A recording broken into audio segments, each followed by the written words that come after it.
What's going on? Listen, I'm over here tripping because I'm like, what the hell is this sound? It's the damn ice cream truck. I ain't heard an ice cream truck in like 15 years. That's crazy. Oh my Oh God. man, Where you at? a place I'm not supposed to be. No, I'm actually in the kitchen. Because I was getting everything trying to set it all up. You caught me. I ain't realize what time it was. Oh my God. It's all good though. Yeah, I didn't know that our other lovely co host was not going to be here tonight. She said she gonna be here. Oh, okay. She said she gonna be on. Okay. Okay. Well, how your week been? Hey man, my week been pretty solid. Um, and busy. Adrian turned 6, I so see. we had his birthday Saturday at Dave and Buster. So Oh, yeah, yeah, it was pretty good. It's pretty cool. oh, So you had a big 6. I can't yeah, believe man, 6 6 years already. old now. It's crazy. That is. It seemed like he was 6, just born. 6 of them things. So he had a good time. It was good. Did that. Watched the fight Saturday night. That was a good fight. Okay. Canelo versus Jaime Munguia. That Oh, was I a didn't solid watch fight. that one. Oh, I you thought missed it? it was on. Yeah, it was good too. Dang. Yeah, it was pretty good. So I watched that. Sunday, just trying to catch up on work, catch up on. It seemed like that's what Sunday kind of for, especially when you be busy Friday and Saturday. Um, so yeah. Then this week just been super super busy. It's crazy. So I see y'all. I see little mama done started daycare. yeah, man, she done started daycare. It's her first week. Um, Debbie all worried, scared, nervous, all that, all the above, right? Right. You know, me, I'm just a dad. I'm like, okay, cool. It's part of the process. That's just how I Right. look at it all. Part of the process. But yeah, so it's been super, super busy uh on this end. Okay. Man, hold up. I don't know if you can hear that. What? Lord, I don't know what's going on, y'all. Well, for y'all who do not know who we are the Breaking Barriers podcast. It's usually three of us. Our other co-host is running behind, but she will be here. We got a lot to talk about today. But before we get into some of our trending topics that have been trending, I will introduce one of my co-hosts that's been talking to us about his lovely week, Mr. Adrian Taylor, aka Mr. GC. aka. I'm tired, boss. I'm tired, boss. And since our other co-hosts ain't made it here yet, we're gonna talk about and introduce the lovely Miss. I ain't gonna call. I was about to call you your full government. Please don't. Miss Diddy look AKA The core queen, AKA. the hostess with the mostest. Hey. Oh my goodness. Look, this week has been a whirlwind of stuff in these social media streets. I mean, it's been trending topic after trending topic, but I'll start with the easier one to talk about, the NBA playoffs. Have you been watching them? What's your outlook? What you thinking? What you thinking? Hey, so I want to I want to say this, and I hope Woe watching. I would love for him to be watching. But everybody was talking when the Lakers was playing, and now that the Nuggets getting waxed, like extra waxed, ain't nobody talking no more. Like, ain't nobody talking about how Ant-Man out here killing them boys. How Joker ain't doing what he was doing. So I just realized a lot of people just don't like LeBron, so that's why they talk about it. But hey man, it's been good to see the Knicks. That's been surprising to see Bronson coming into his own. We starting to see that new wave, right? It's the tale of the new. out with the old, in with the new, as they say. But you see Bronson, now he transcending. You see Ant-Man, he taking it to a whole nother level. We'll see if this is why I be downstairs. But hopefully Jason Tatum, them boys and Brown can take it to another level so we can see how they doing. But it's sweet. It's strange. It's strange watching the playoffs without LeBron. It's like,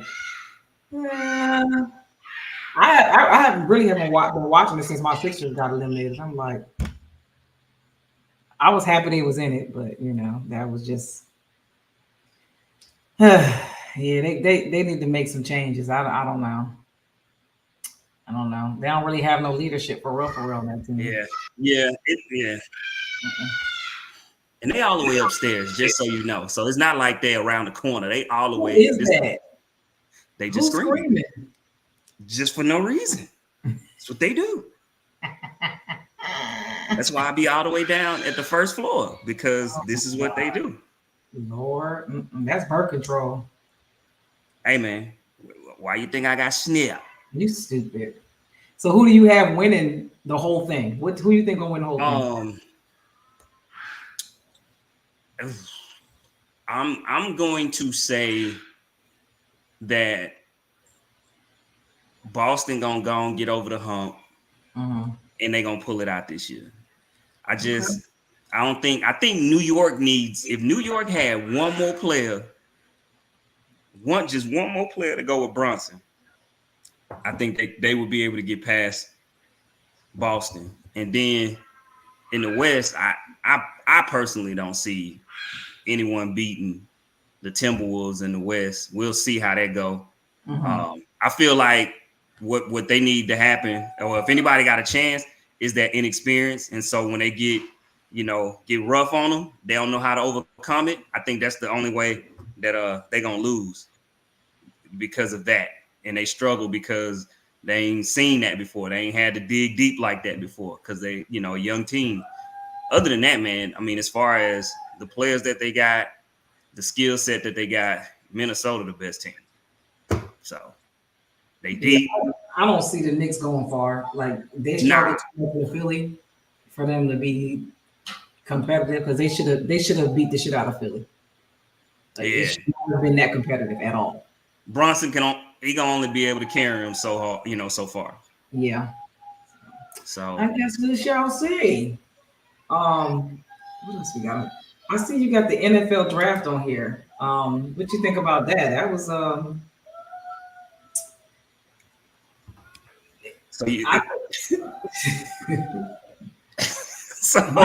think my team did great.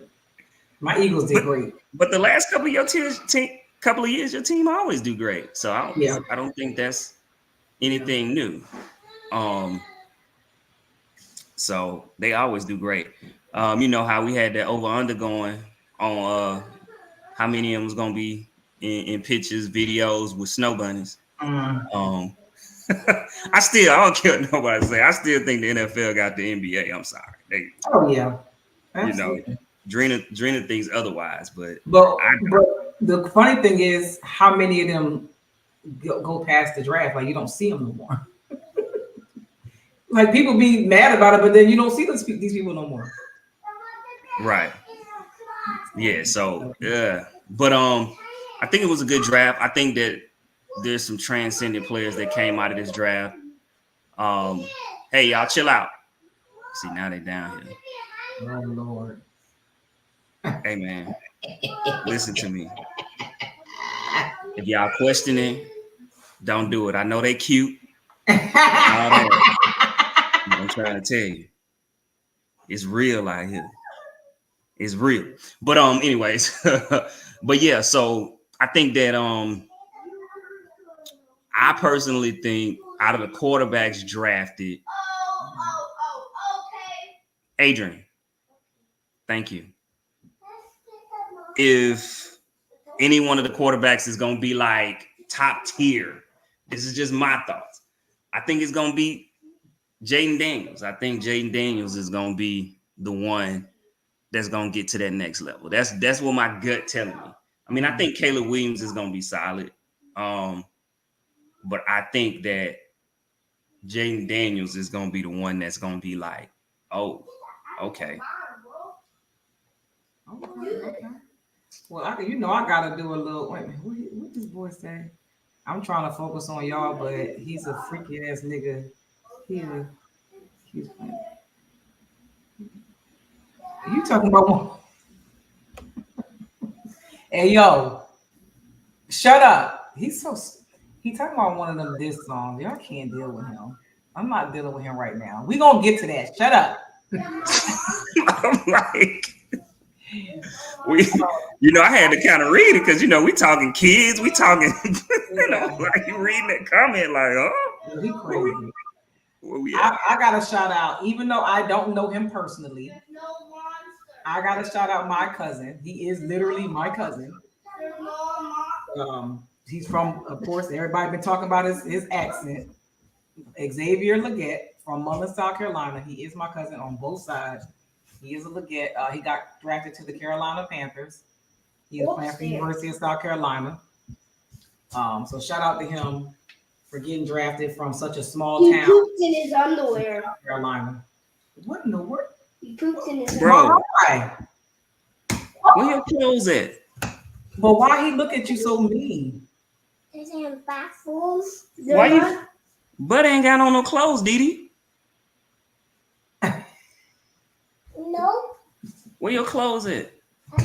He sound just like everybody else in Mullins, Q. Everybody else in Mullins sound just like my grandma from Mullins, my dad from Mullins, my grandpa from Mullins. All if they Legetts, we related. It's only one set of us. Hey, oh Lord, you missing the tooth, baby. Mm-hmm. The tooth done came out. Yeah, he good in content. Keon, so I don't know if you see the videos of Keon Cole on the wide receiver. That played at Florida State, man. That boy funny. They done that's the one that is that the one by Buffalo? Is that the one who was talking about his coat? Yeah. Coat from Macy's. Yeah. Yeah. And then they in the interview he was talking about playing golf. He like golf. And they said he was like, they was like, you can play golf? He was like, yeah, I can play golf. I'm not Tiger Woods. I'm Tiger Wish He Would. Oh yeah, he was funny. Him. So I mean, I done seen a few interviews, and he is definitely entertaining. You gotta hear Xavier talk. That's all they've been talking about. I heard him talk, but that's what I'm saying. That accent.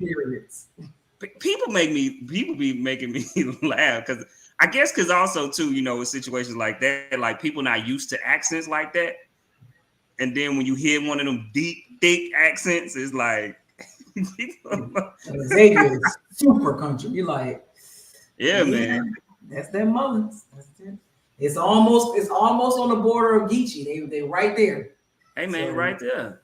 And it's so funny because I've been meaning to ask you if that was your cousin. Is that your cousin? Hey, yeah, he is. Same my last name. From my dad's side. She grew up. Okay.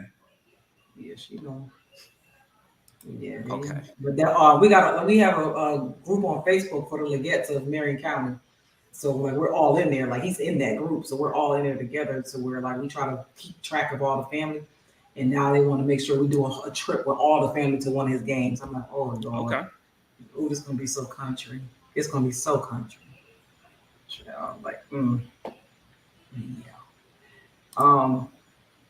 So did you see? I don't have the video, and I wish I would have had time to download it. I don't know if you saw this video of Pastor Keon. He is Shaquille O'Neal's ex-wife. That's her, and he's a pastor. And this viral clip is going around about how he pretty much told one of his church members to hush while she was worshiping. He was trying to pray or whatever, and apparently the lady was being loud. She was literally worshiping like people, at the Baptist church do. She was being loud, screaming. And he walked over to her and told her and snapped at her and said, hush. So you know, went crazy on social media. How you gonna tell this lady how to worship? Why would you tell her to be quiet? So then he went on Tamron Hall's show and was like, "This is nothing new. Like, hold on. This is nothing new. We just like we've talked for the last 4 years. She's been disruptive in church. The ushers talked to her. I've talked to her. We've all talked to her, and she just won't stop doing it." Okay. So, So there's somebody that this is what they do. So it's funny. I actually went to church with a lady that was like extremely loud and disruptive, and it was funny to us, you know, because I was a kid, but I can understand how it could be a distraction, so to speak, for the pastor. In fact, it would be, because anything he said, she yell, or you know, like, yeah. And she had like a bunch of sayings that she would say. He'd say something that's in the word, hallelujah. Like, yo, it was like every line. It was so crazy that every now and then the pastor would kind of crack a laugh. You know what I mean? Like in the middle of his sermon, like he couldn't help but laugh. That's how it was, you know. But he never told her to be quiet. But I can get how some people would feel like it was a distraction. I'm gonna tell you like this: when she came to church, I knew church was gonna be a good time. That's all she like. Dee, like it's like a Jeezy ad lib. Like that's all she doing the whole time he preaching. It was so funny, and I loved it as a kid. Oh, I loved it. Jeez Weeze. And she had a wig, right? She had that wig, and so she'd be shaking her head, and it'd be like a Bible doll before the Bible dolls, and that wig would just be moving on her head. Yeah, hallelujah. And there's, yo, I just sat there and watched her in church laughing. Like, with my popcorn. It was awesome. I loved it. See, one of the things that he said on Tamron Hall, he said that he knows how to discern when somebody is in the spirit and when they're not. So, you know, a few things that I found interesting was, if this lady's been in disturbance for 4 years, why is she up in your choir stand if she's not being obedient to what you're asking her to do? She up here in the front of the church in the choir stand doing this still. After 4 years? No, man, go sit down somewhere. Since you still want to show out and be disruptive, go have a seat. How about we start with order there? Because he said he has to keep order. That's where the order should have started at. And then he said that like he said the ushers had talked to her. He talked to her. She's been pulled to the side. All these different things, and she's still doing it. So I'm like, well, what kind of church you running? This don't seem about. I don't know. All right, look. Yes, Ramona. I remember when Sister Ida's wig fell off in church. Yes, because she was one of the. Let me be quiet. She might be watching. But my thing is, if somebody's acting like that, because people were saying you can't tell people how to worship. Well, first of all, if you're being a selfish worshiper and disrupting the entire service, this ain't about you no more. Because that's just not how it works. Like you need to go get in your prayer closet at home with you and God. You can do whatever you want to do. But while you in church with everybody else, you know, come on, we can't be here all day. If you're going through that much, man, you need to go couple this with some therapy, because we ain't got time for it. Now, do I think that what he did was harsh? Yes. I think he could have walked over to her, whispered in her ear, and told her to go have a seat. But to snap in somebody's face and tell them to hush, that's a lot. Like, don't snap in my face, because I'm like, yeah, no, don't. Yeah, I think he should have whispered in her ear and said, "Now you know we're gonna talk about this, right?" I mean, she said, I bet she won't do it no more. Yes, she will. She been doing it for 4 years. Yo, Therian said he running it like his BMT basic training. Right, yeah, we have not heard her side yet. We haven't. Well, I'm just saying if he's saying that's what it was, whatever. Miss Ida, I was talking to somebody earlier. It's a guy in our church. I hope he ain't watching. His name Douglas. He probably still trolling around the church, running into stuff right now. Ain't nobody tell him to sit down. My mom. It's like, yo, every week, you gonna do this every week.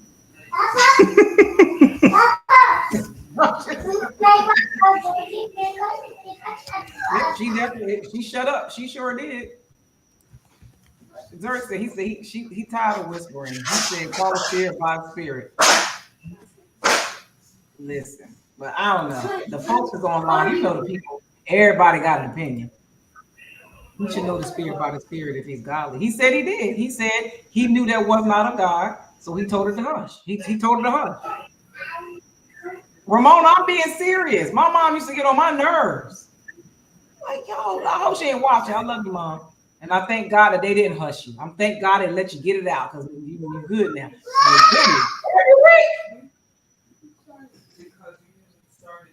I'm talking about hollering.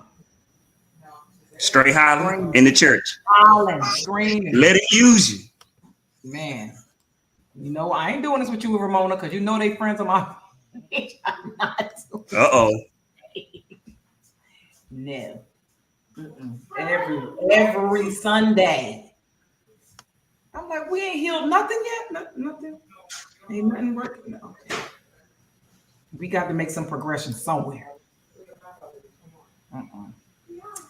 But yeah, anyway, we're gonna go to something that was a much bigger debate this week. A much bigger debate. Kendrick and Drake. My first question: who y'all think won? Who won the battle? Is it over? It sounded like it was from that last disc. And Drake left. That sounds like a white flag waving to me.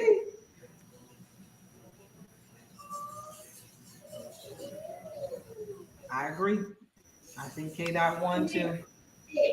Okay, bye.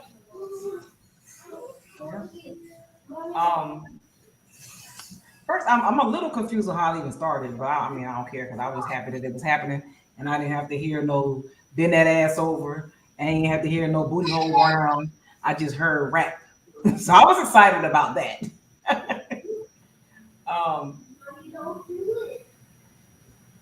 And Drake out here doing Stranger Things, minors on Stranger Things.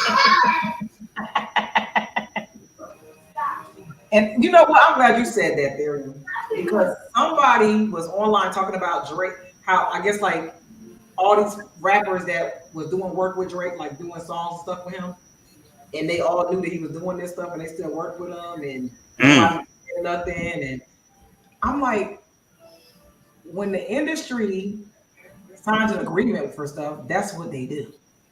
Like, even if you look, what's the weird dude? Well, I ain't gonna call that man. Well, he kind of strange. Orlando Brown. He be out here saying all kinds of stuff, but nobody believes him. So even if somebody was to say it, Drake is a huge artist. Nobody's gonna believe him. So I'm like, y'all think that somebody could just say Drake did something and then okay, nobody's gonna believe him. He ain't gonna do it. The same way they did with R. Kelly. How many years ago? They said R. Kelly did this, that said on the tape. He peed on a girl. Nobody believed him. It took how many years for him to get locked up? That's what the industry does. From a verse where Kendrick challenged all rappers on the song called Control, it was friendly, but BBL Drizzy got offended and was the only rapper. BBL, not BBL Drizzy. Yeah, that's the Metro Boomin made a track, a challenge called BBL I know, Drizzy. but I know. Yeah, Just to post that. That's weird. I didn't know that. Okay. But why did he take that person? Okay. I'm confused. From like 10 years ago, he did that song, so it's been going on. Oh, damn. What? Oh, okay. I guess. Speaking of Drizzy, I wonder, do they call him Drizzy because he on. Yo. Yeah. What you think? Since then, they've thrown shots on songs to each other until this year. Ah, it all makes sense now. Okay. Well, one thing we learned is that people have become so indoctrinated with beats and not lyrics that they feel like unless it's a beat, the song is trash. They don't care what songs say. And making people listen and actually think is a lost art because people are really slow, like really slow. But They're Kendrick even had a bop too now. The last one was about just because I think they kind of pushed him to do it because they're like, oh, this song trash, this beat suck. Like, okay, here you go. You want a song with a beat here? It was a bop. I thought it was a great. Yeah, I like dissecting shit. So I was like, yo, he took the interview from DMX and but people are so surface level, they're not gonna do that kind of dissecting. They get mad and angry when you make them think.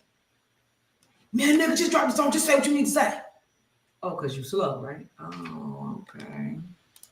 No, not slow. No.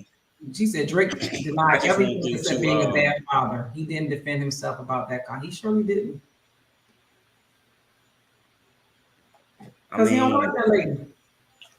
I think in a song, Drake kind of said he wasn't such a great father. So I'm trying to remember what it was, but I mean, I think he kind of knows that he ain't the best. Yeah. Oh, yeah. Now, Q, this is true. He said Drake quit because it's damn near impossible to shake a pedo label, no matter if you're not. Got to remember, he has a lot of endorsements. So in that last track, he said it in 3 different ways. He's not responding if Kendrick basically keeps calling him a pedo. I wouldn't have responded at all. You call me a pedo, that's the end of it. Because the way he defended it was kind of weird. It was just, I don't know. He's like, I got too much money to get away. We're like, what? Yikes.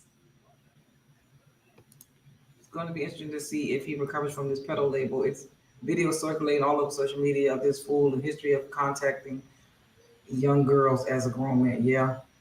He's very weird. Yeah. You know, but people always say, well, people been doing this for years. It doesn't make it right. Still weird and nasty. I don't know. What you think, Adrian? Because you over there quiet. Oh, nah. To be honest, I hadn't really looked at it from a standpoint of,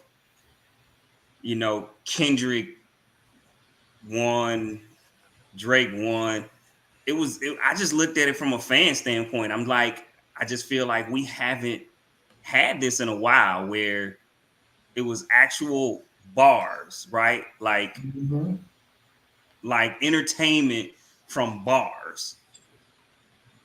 Not dancing, not bopping, like listening and really being able to take in bars. So just being, a witness to the battle was a great thing for me personally.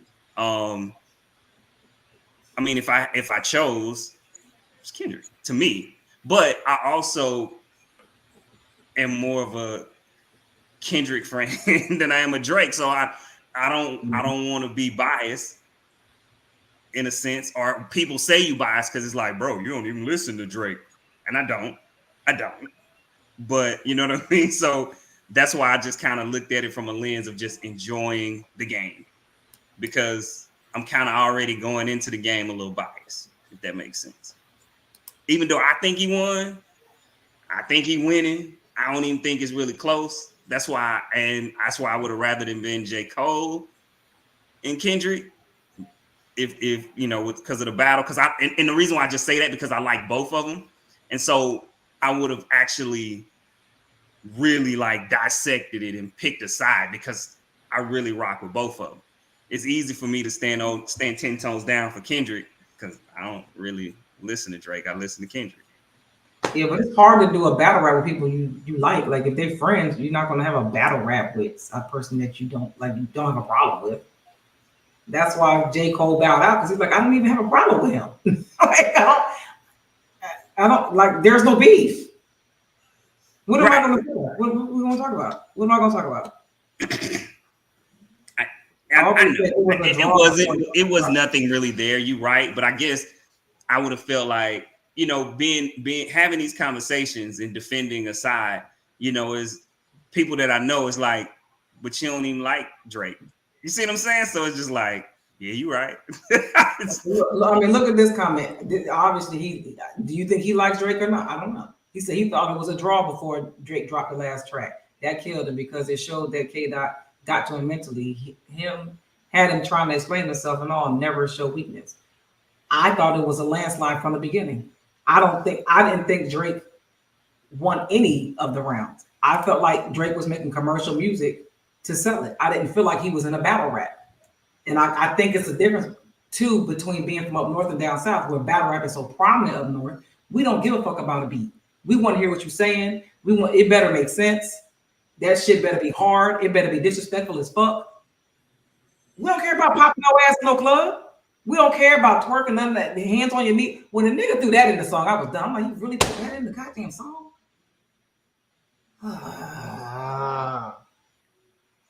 Yeah, no. It's just, I don't know. It's just a difference, I think, in the battle rap culture that just, unless you're using a beat that matters, like in the beef, that's when a beat matters. Other than that, no, we want to hear what you got to say.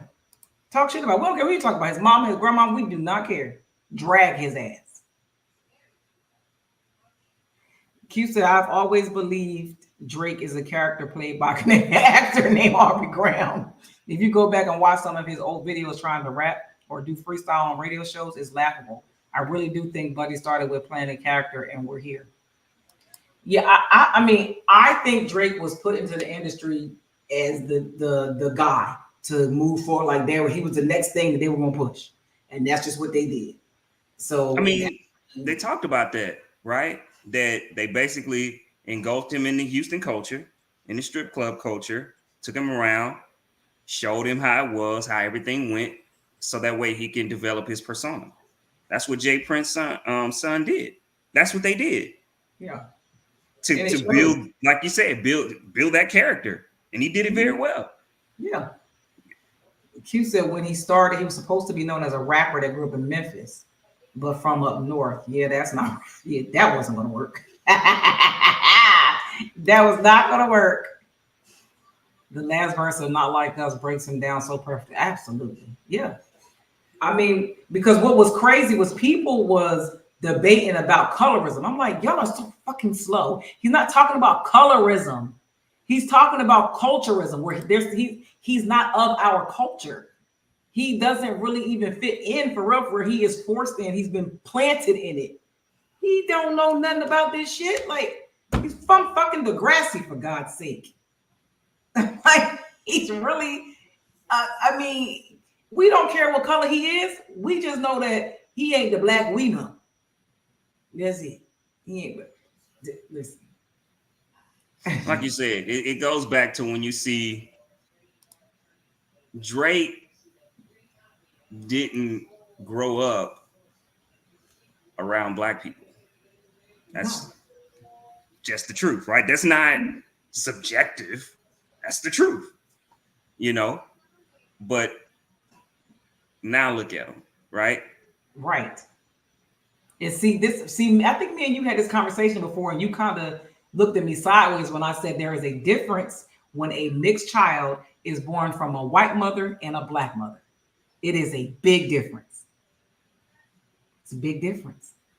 I think, well, if I looked at you, it depends on. Because I think you looked at me like family. I don't think so. It's a huge. I mean, I guess because is pops there or not there? Like is he like a Drake, right? Where But it don't.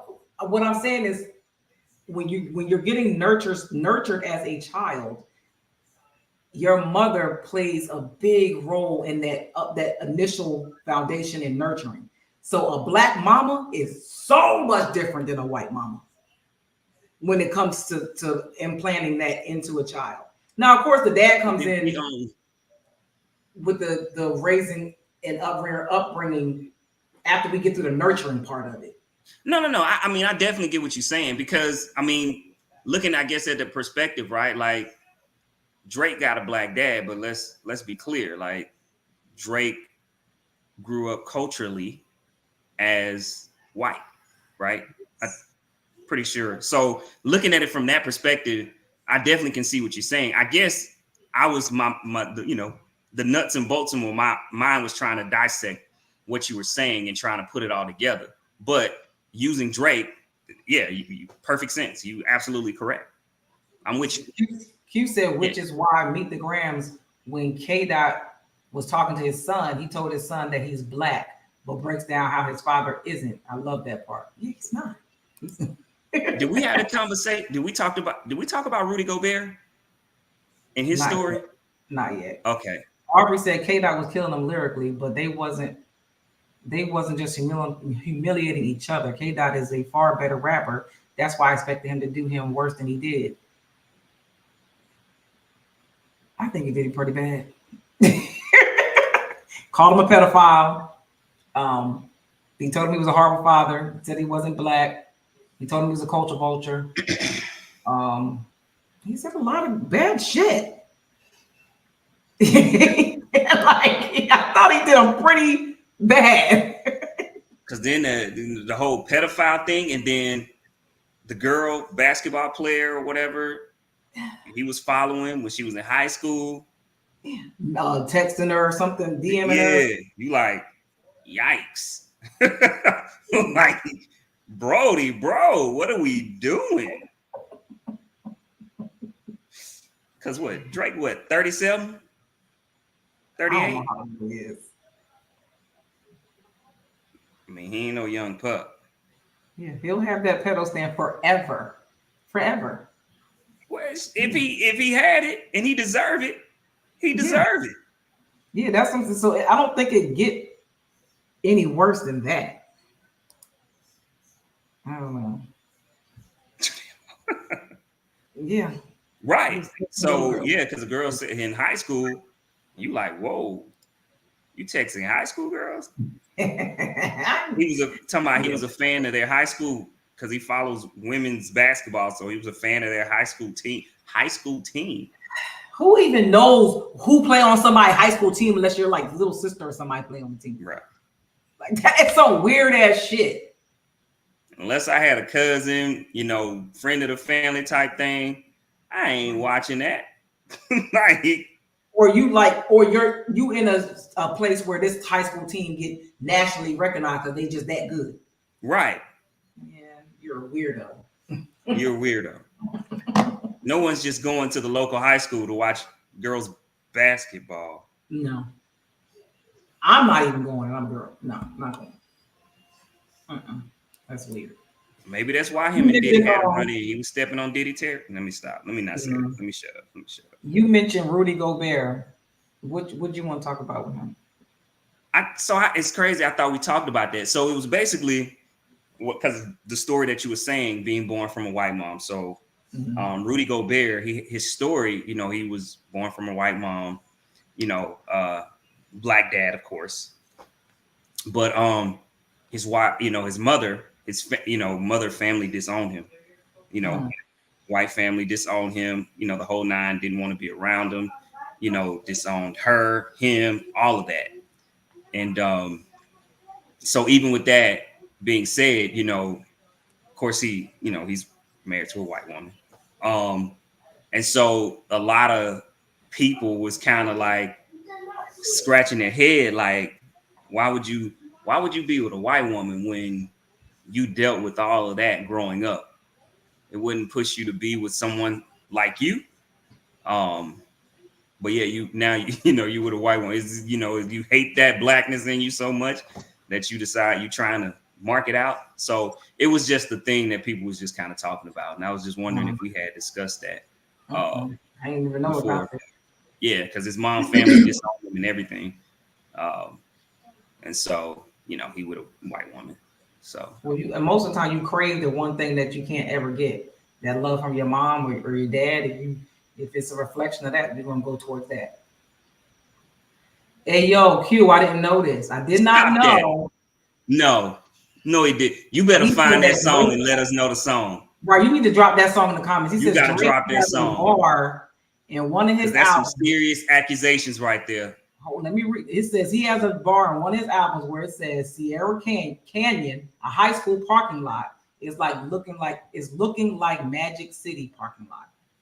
And y'all know Magic City is a strip club.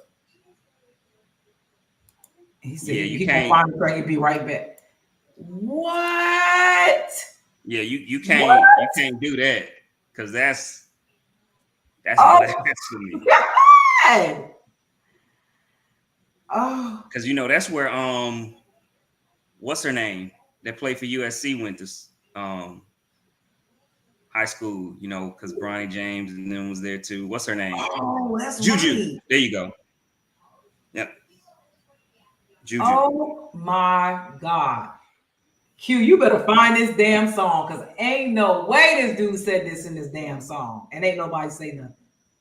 Because I don't listen to Drake like that either. Unless it's a song on the radio. Like I don't have no Drake, nothing or no. Yeah, I don't listen to Drake. I don't know Drake music. I hate the sing song shit. It bothers me. It irks me. I can't hear. I hate repetitive sounding rappers. It's annoying.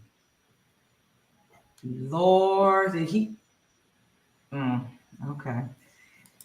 Yeah, he gonna have to find that because Drake. And it's crazy because I don't know if you remember. I think I sent this video maybe right at the brink of when Diddy's shit was falling, like all crumbling down.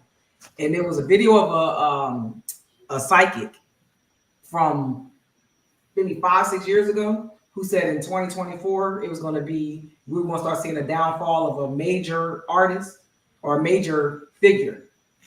And then right after that, we would see a downfall of another major figure. Everybody thought it was Jay-Z. Look like it's gonna be Drake. Hey, Drina. Hey. welcome to the party. Thank you. How you doing? Drina had a hot date. Oh, child, listen.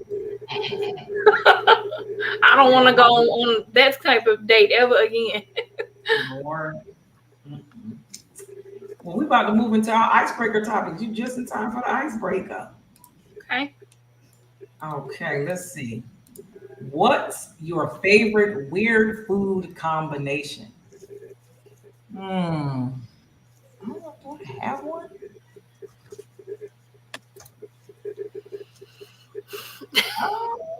Is this when you sober or not?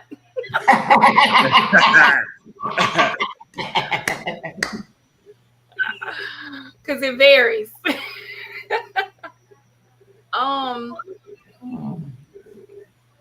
I really like mustard. Like, I love mustard.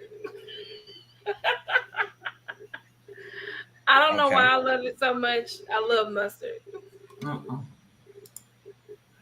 Peanut butter and jelly with chicken noodle soup and milk. Oh, that sounds like your stomach gonna be bubbly. Oh. I'm trying to think. Mustard is one food that you better not put on my plate. It better not touch nothing near me. It better not touch my hands. It better not come. I hate mustard. I love it. Hate, strong hate. You only eat mustard on hot dogs if I was sausage dog links. Like, he just sent the lyric. He just sent me lyrics in my inbox. It's on a song called Poppy's Home. And it says Sierra Canyon parking lot looking like Magic City parking lot. Oh. It's on the Certified Lover Boys album. Yo! Oh, you talking about Drake and girls at the high school? Yeah, this is unacceptable. See? Somebody, See what I'm saying? somebody on, That's why I'm trying to tell y'all. somebody on TikTok was like, before you come for Drake, you should look up the legal age of consent in Canada is 16. I'm like, that don't make it no better. This school ain't in Canada, is it? Huh? Is this school in Canada? I don't know. He was just saying like No, it's in California. for First of all, anytime somebody get to mention legal ages and shit, I'm side-eyeing your pedophile ass too. right. Oh, this why he quit because he about to get exposed. Oh my God, yo, what freaking creep? Woo, child. That is some real weird, creepy, disgusting shit. R. Kelly Jr. Wow. Oh God. That's crazy. Mustard. Drina, what you put mustard on? I just like the taste of it. Like, of course, a sandwich, but or like burgers and stuff. But like even like you know how if you get like a pretzel, like the fresh baked, the hot baked pretzel, like I like will dip that in mustard. I just like the taste of mustard. Mustard. I don't think I have no weird food combo because I don't really eat the same shit. I do. I eat mac and cheese with candy yams together. Oh yeah, I don't think that's weird. I think most people do that. Okay, I'm trying to think because I don't think mine really that weird. I do eat cottage cheese, and so I'll eat cottage cheese and pineapples, cottage cheese and blueberries, cottage cheese and strawberries. Yeah, fruit, cottage cheese and a fruit. I definitely mix that. Ramona, we put mustard in our baked beans. I put mustard in my baked beans. Yeah. I put mustard in my barbecue. So, but it's to make a sauce, to make a sauce. But I mean, I put wine, mustard, all kinds of stuff. But Yeah. for me to eat mustard, no. I like but mustard. but I'm making the sauce, the barbecue sauce, so yeah. But I know I got some combinations. Something might do crazy. No, I don't think it. Q, you gotta put. Well, I put the mustard in the barbecue sauce that I make. Right. That goes in the baked beans, not mustard in the baked beans. I mean, I put them in the baked beans, but I mean, brown sugar, but it's mustard. still doing the same thing, right? It's brown sugar, mustard. You know what I'm saying? Yeah. Barbecue, and you mixing it. Yeah. You're not gonna taste the mustard, trust me. Not like that way of what you're thinking when you just put mustard on a sandwich or something. Have y'all ever tried pepper jelly? No. I had never tried pepper jelly. I had never heard of pepper jelly until I started working with a lot of palm colored people. And I know, okay, first let me pause. I know I'm late, but, and Adrian, you probably can't tell because of the lighting, but I was in the sun. I definitely got a tan, like a real tan. My makeup foundation does not even match anymore. I have to go get a new color, so I'm excited. But anyway, I started working with a lot of palm colored people, and I was like, what is that? And it was pepper jelly, but they eat it with cream cheese and crackers. And I was like, I'll never eat that because it was green. But I tried one, and it's actually really good. Cream cheese, period. I had never ate cream cheese ever in my life till I started working with white people. On a bagel? No, we don't eat bagels down here. Oh Jesus! Yeah, look, Like- my sister said blue cheese and syrup, but I ate that when I was pregnant. I won't eat that now. You never ate cream. I eat cheese? syrup on French fries. Oh, that's disgusting. Oh, that's There strange. we go. Now they coming to me. I eat syrup and cheese on French fries. That's so nasty. That sounds like bubble guts. Now, Yeah. people in the South, I hope everybody watching this tries this. I don't know if Adrian, but I know he's heard Of of course it. I do. Of course I eat. Pizza, Talking about pizza.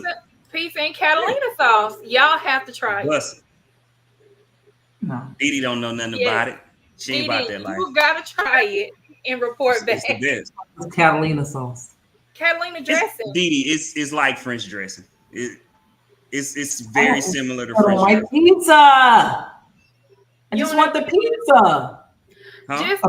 Just try it a little bit. You don't try like it pizza? one time. I said I just want pizza. I don't want no sauce on it. Yo, Sorry, put sauce some on it. Catalina sauce on there, change your life. It will change your life. It changed my changed your blood pressure too. Oh, Oh, I Like eat mayo on my French fries. I hate mayonnaise. that's nasty.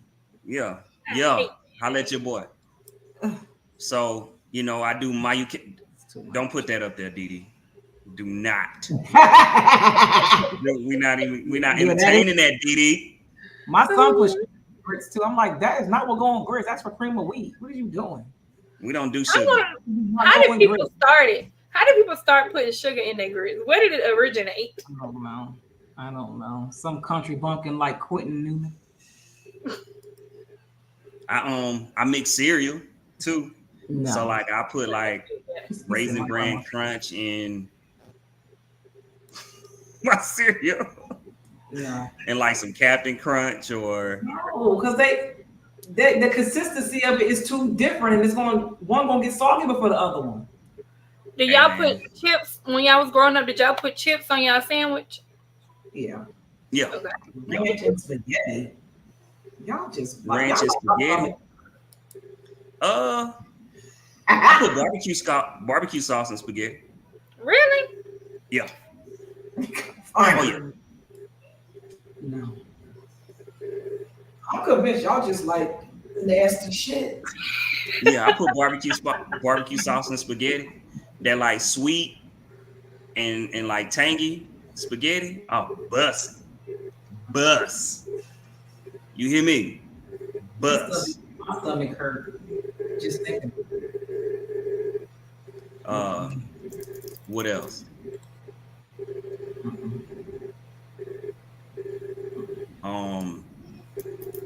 But I'm not a sauce girl either. Though. I don't like sauce. I don't like. I have a very simple palate. So shit.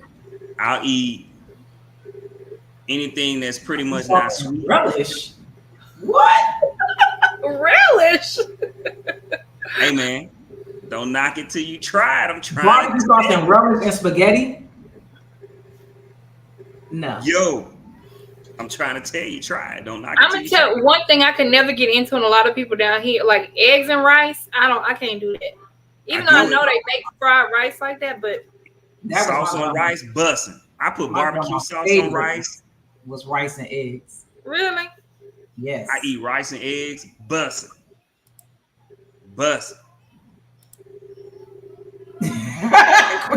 Don't come for Ramona Q. He's talking about Bob Miss Ramona. I eat peppers. I eat peppers on anything that's not sweet. So I eat peppers in everything. It could just be some rice. I can have it with peppers. It could be whatever. Peppers. Chicken and mayonnaise, Uncle Ronnie. No, thank you. Ew. I love you too. Everybody eat some chicken and mayonnaise. You heard him talk about grandma's favorite, her eggs and rice. Chicken and mayonnaise. That's I do chicken and ketchup, barbecue can't do sauce, mayonnaise hot on sauce it. and mayonnaise. I don't like Listen, mayonnaise like that. Mayonnaise be busting. Y'all don't mix the mayonnaise and the ketchup on your front fry. Oh no, I would hate when people. I would hate when people at lunch would sit by me and do it. It makes me sick. That's regular. Whoa. That's regular. That's high blood pressure. We need to spice it up a little bit. Whoa. Give us a real mixture down south. I put peppers in my grits. I'm telling you, like I'm a pepper dude. Yeah, So I I put can eat sauteed jalapenos, peppers with I put- anything. Yeah, I agree, Newman. Like I gotta. No, I don't need no mayo. What He was said she like? ketchup is Ketchup is trash. trash. It's tomatoes. Tomatoes. I love tomatoes. Me too. I don't eat I tomatoes. love tomatoes. Whoa, you eat mustard? Mm-mm. You one of them? Eat mustard on your French fry?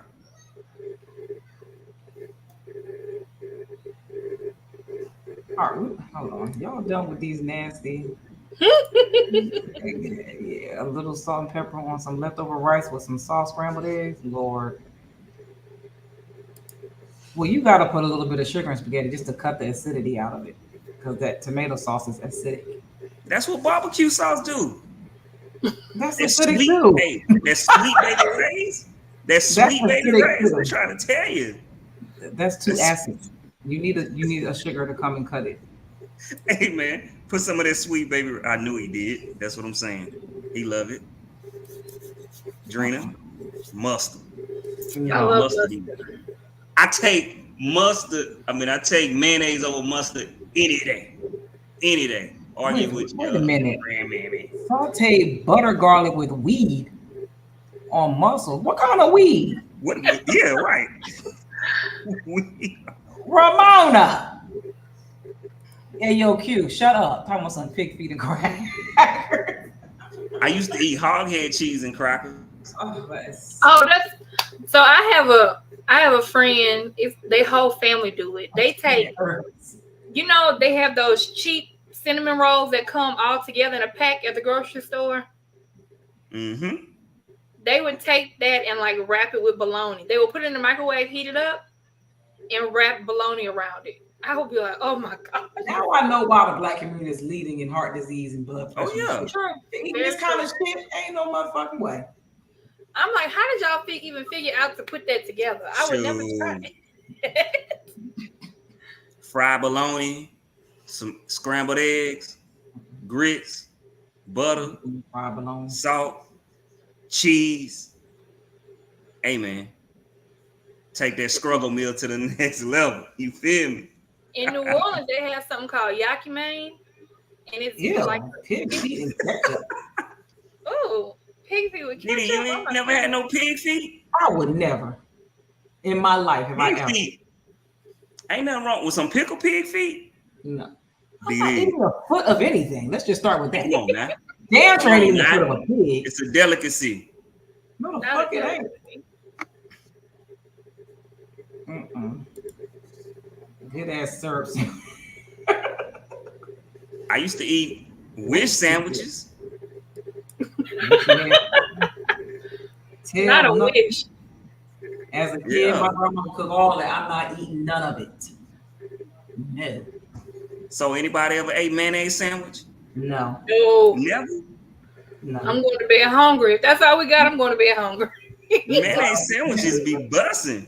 No, the hell they done. Slap that mayonnaise, A that whole bunch bread. of- inside of some bread. No. Yeah.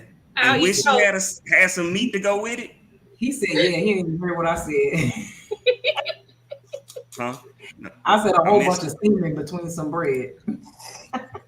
You said a whole bunch of what? You Semen. heard it. What's that? What? Come. Ejaculate. Okay. Ejaculate. So you trying to say that's what mayonnaise is? That's what it looked like. That's what always Stop. made me think about. That's what it made me It think don't. about too. What kind of mayonnaise y'all eat? That's what mayonnaise put me in the mind of semen. It just do. That Miracle Whip? Cause it be a little sweet I don't in know. between some bread. Oh, Wish I had disgusting. some meat to go with it. Man, look here. That was the business. Ain't nobody eating those bananas and mayonnaise. Y'all do too much. I'm not Hey man, dying. that's country. You see, that's what I'm saying, Didi. That Y'all ain't don't country, understand. that's poor. This is when you really understand how It's poor. southern your peoples is, your friends is, because you started to talk about this food that they used to eat. Now I don't eat this stuff now, but growing up though, oh No, man. my people ate the same thing. I just didn't eat it. I was picky. Well, you was That's bougie. called being poor. It's not being. It ain't got nothing to do with south and north. It's about being poor. Oh yeah, I was I poor. will starve to this day. I will starve before I eat some shit I don't like. Nah, I ain't doing that. Don't do it. Well, I mean, that's different. I mean, I'm saying growing up, I ain't do that. I had to eat. I will go to sleep hungry. Nah. Oh, I ain't eating that shit. Because I ain't had no choice. It was going to be eating that or not eating at all. Ever. I ain't had no choice what we ate, so. Shit. Them food banks and stuff had food. My grandma go get the stuff and bring it on back and make me something else. I'll eat some noodles with some butter on it. Not Some losing white melon. rice. What about that just good old straight butter toast? Yeah, I do I love butter toast. toast. Used to make butter cinnamon toast with the butter, the cinnamon, and the sugar on it. Yeah. I will not eat potted meat. Yeah. I used to kill me some potted meat. I can't stand the smell of it. I wouldn't eat it now, but growing up, it's so crazy how I be like, oh, you used to eat some garbage. Because I don't know about y'all, but I mean, as an adult, it's things that I ate as a kid. And I'm like, let me try this. Yeah, bologna. I would never do that. I would never eat bologna. Never in life. I would never eat potted meat again, ever in life. I would never eat a Vienna sausage, however y'all say that. We say Vienna. No, I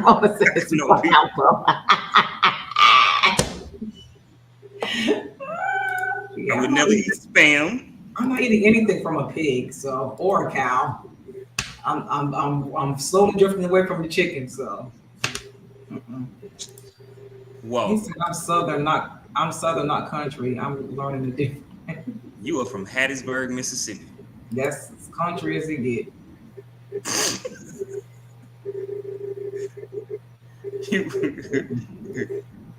All right, let's get to our main topics, y'all, so we can get on through these topics here. Okay, here we go. How do you deal with a fake friend story time? I don't even know what that means. Adrian, all right, so of course, I threw this out there, and the reason why I said story time because this topic comes actually with the story. And I have a friend. I'm supposed to be in there, or huh? It's supposed to be a comma or something, or a parenthesis. Oh, my bad. Oh. I was running out of time. I was running out of time. Oh. Yeah. So, and I can't. I said I wouldn't say no names because they watched the show. So, yeah. Anyways, so this person was telling me about the story about their friend. They've been friends for 20 plus years, and they had a situation with a friend where they found out basically this friend had been kind of talking about them behind their back, right? Hating on them in a way that basically was just kind of showing jealousy. Mm-hmm. And they was trying to figure out a way to kind of catch the friend because, it's like you've been friends with somebody so long, you don't want to just go off the strength of what someone else says or tells you about, this person actually saying it. But there's no absolute way that this other person would have been able to know the situation or even knew anything about that unless this friend mentioned it to that friend. And so when they finally kind of had a conversation with that friend dismissed it, right? No, I'm not, I didn't do that. I didn't say anything about you. And I can't believe you would even question me. We've been friends so long, right? Start throwing that back in the face. And so basically kind of what happened was they brought the other friend in, and the other friend was like, man, for you to be this person's friend, you really are talking bad about them, and you need to let them know that you are. But they still denied it, right? But the friend went a step further, the other friend that was hearing this stuff, and recorded the conversation and sent them the conversation of the situation, right?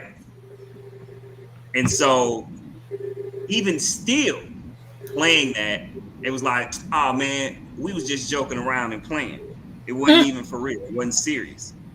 And so it was like, we've been friends for so long, and basically like, do I let it slide? Do I still be friends? I don't want to let this friend go because we just been friends for so long. And so how do you feel like I should handle this situation going forward? And so I said, we'll talk about it on the show.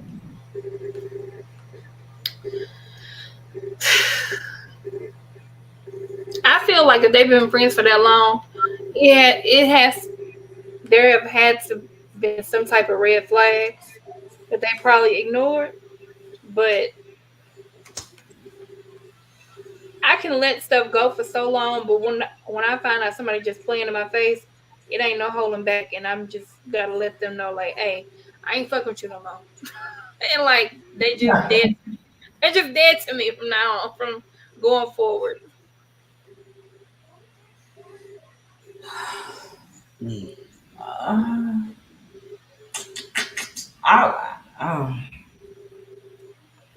For this, I think you gotta call it out. You just gotta be bold with it. Like, I don't know, you gotta call it out, and then whatever you decide, if you're gonna cut it off or if you want to fix it, you gotta figure that out. Like, I'm not gonna be fake with you, or if you scared to cut the friendship off, now you know what it is, and you just move accordingly. Right. Okay. I had a similar situation similar to that, but in front of everybody else in the friend group, she was like making it seem like I knew that me and her weren't rocking that way. And like she would say, like if I'd be like speak in a group chat, she'd be like, hey, like, but saying in a condescending. And the reason I know is because the other women in the group told me, like, you know, we were confused because whenever you would ask her something, she would respond. But then whenever it was just us in private, she'd be like, I don't know why she asking me, blah, blah, blah. And they were like, well, because you responded the way you responded to her. Like, are you sure she knows that you don't fool her like that? And she's like, yeah. But I'm like, no, I never knew any of that. So once I started adding all that together, I was like, oh yeah, like I just can't fool her no more. And I let everybody in the group know, because when I confronted her one-on-one, she was still playing the innocent role. Like, no, I don't know what they're talking about. It was never like that. Like, you know, it was the same thing. We've been knowing each other for this long. And I'm like, these people ain't just gonna come to me lying to me, and I know you acting funny, and so everything just going together. And I just put on blast in front of everybody, like, hey, I ain't fucking with her no more. If y'all want to keep on, I'm not trying to stop nobody, but as far as me being in this group or like doing anything together, I can't be a part of that. And it basically broke up the whole friend group. But yeah, you just gotta let people know. Yeah. And like I just really think it depends on if you want to salvage a friendship or if you want to move on from it. Yeah. That's how you determine how you handle it. Because I literally just had this exact situation happen where somebody that I thought was very close to me was offended by something and didn't come to me and tell me. Not that I did anything to them. They was offended by a post. It had nothing to do with me. But they went and told somebody that I do not talk to at all. I don't fuck with this person at all. That person told a relative of mine. And I'm like, what? It's okay. So I'm talking to the person, and I act like I didn't even know. Because now I know how to move. I don't care enough to even bring it up, because if we were supposed to be friends like that, you would have came to me and asked me a question. You would have said, was I talking about you? Which I don't even know how they came up with the idea that I was even remotely talking about them. But if you felt the way, you should have said something to me. Now I know how to move. Because why are you talking to somebody about a situation that I don't fuck with at all? So now I know how to handle it. That's how it be. Yeah. I'm not even going to address it. Keep talking away. It's hard. I mean, I get it. It can be a struggle to cut off people that you've known for a very, very long time, and you want to hold them cards. But hey, man, one thing I learned is some people just do not grow in the same direction as you, and that's just life, right? I mean, it don't matter what y'all went through 10 years ago, 15 years ago. That was something I had to learn, for sure. Where, you know, maybe that person was at a time in your life, a ride or die, right? Like held you down to the fullest. But as y'all continue to grow, y'all growing in two different directions. You know, it's okay to take a step back from that relationship, friendship, whatever, right? It's okay. You know, sometimes we want to be loyal, but that person stopped being loyal to you a long time ago. Mhm. You know what I'm saying? And so we have to just address the relationship as it is. And it doesn't mean you have to cut the person off, but understand the relationship is not what you think it is anymore. It's just not that. So can y'all still be cool, cordial? Yeah, but why would you want to spend your time with somebody that's going to treat you like that? That's going to be that way towards you, right? See you. What's up? What's happening? How you feeling? I'm good, straight. Keep it pushing. Till y'all see each other the next time. Yeah. Yeah. You just, I mean, and everybody's not going to be in your starting lineup. So, you know, you leave them on the bench. Sometimes you pull them off for certain stuff that they're good at, and you put them back. Yeah. Yeah. Some people lose their position. It's okay. It's okay. It's okay. Yeah. Our next question is, I'm going to ask a deep question. Do you hide secrets from your significant other? Yeah. Well, if it's a secret, I damn sure ain't about to tell y'all motherfuckers on here.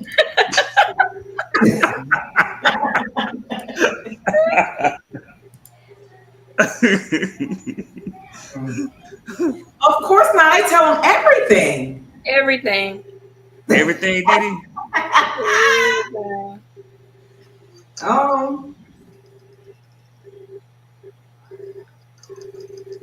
I don't think anybody tells anybody everything. I don't think so. I think you assess the situation too, right? Like, there's definitely some things you like that's happened that you like, okay, it's not really that big of a deal, and all it's probably gonna do is piss them off. Mm-hmm. Let me just not say that. You know what I'm saying? You got to know who you with, right? Because that same situation, if they tell you, you be like, oh, well, what happened? Yep. Tell me. What, you know, and it's not really a situation, but you know, you do the same thing with your significant other, depending on how their personality is. Mm-hmm. Who? What?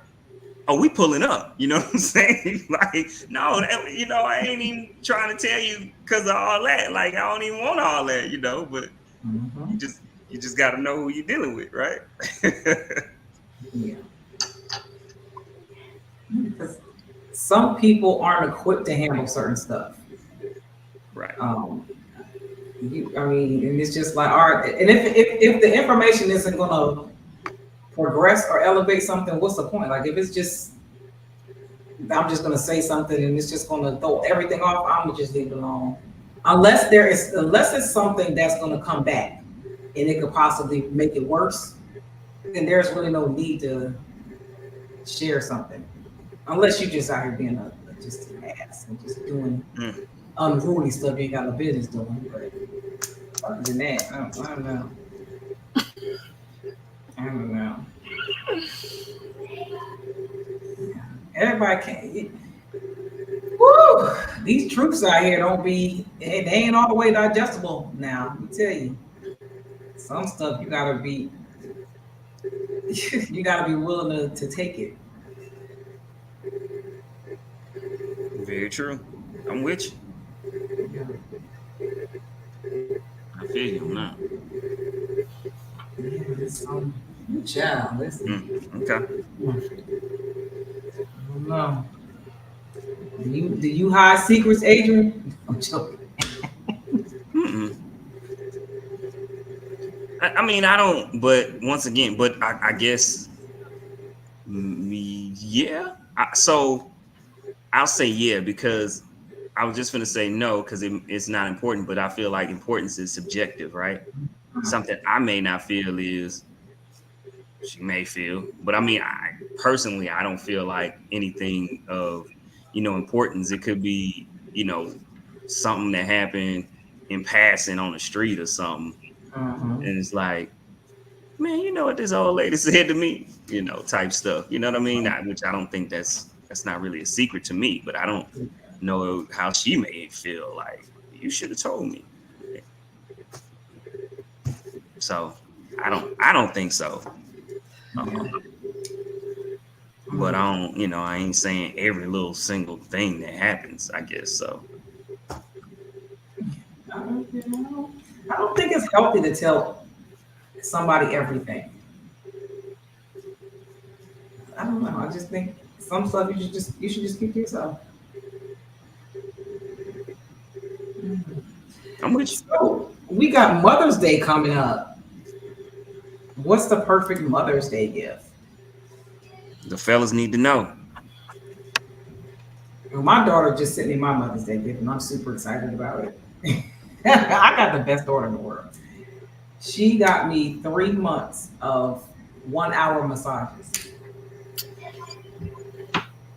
That's awesome.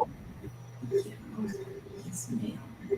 And she said I got another gift coming, but she sent that one. Okay.